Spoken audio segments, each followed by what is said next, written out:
Explorer Henry Hudson and his mysterious disappearance. Not a great deal is known about the explorer Henry Hudson.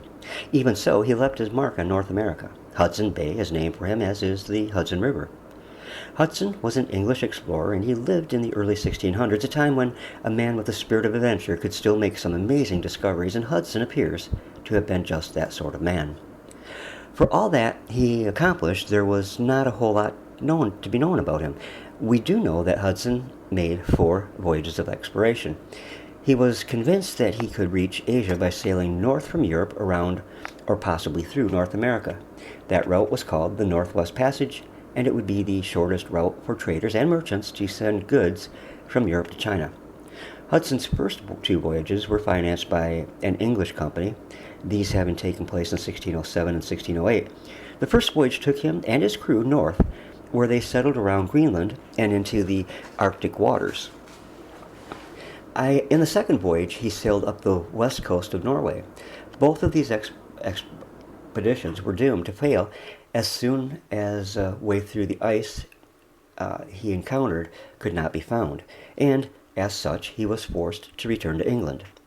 In those cold sea waters, Hudson and his men spotted many, many whales, an important commodity in that time, so based on his report, many whale hunters descended on that region. The third expedition was paid for by a Dutch trading company, so, financed once again, he set sail in 1609 on his ship named the Half Moon. This time his route took him along the east coast of what would become the United States. Hudson explored Chesapeake Bay, then sailed on north to Delaware Bay, and by late summer he and his crew found their way into New York Bay. They sailed up a broad river for some 150 miles and reached a point where Albany, New York now stands. That very same river was later named for him the Hudson River. He had once again failed in his quest to find a Northwest Passage. However, his expedition gave the Dutch a claim to land along the Hudson River, and in the 1620s, Dutch settlers began moving to that area. His last voyage was in 1610, and he sailed the ship christened the Discovery into a large bay. Hudson believed he had reached the Pacific Ocean, but the bay he was actually in was given his name also as Hudson's Bay. Henry Hudson and his men took the entire summer exploring the bay and even into the fall, and by the time winter hit, the Discovery was locked in by ice, and they had to wait until spring for their departure.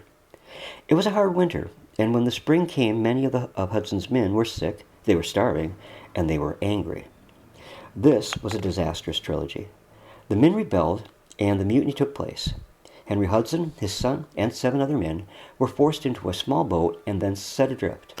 Hudson and his fellow exiles were never heard from again. They just vanished. It is possible they happened upon North Americans, and were killed by the Native Americans there or became one with the Indians. It is more likely that without supplies they died of exposure and starvation. When the Discovery returned to England without its captain, the entire crew was cast into prison. Despite the way the last voyage ended for Henry Hudson, it did have some important results. The English were able to claim all the land in Canada and around it, so the Hudson, including the Hudson Bay.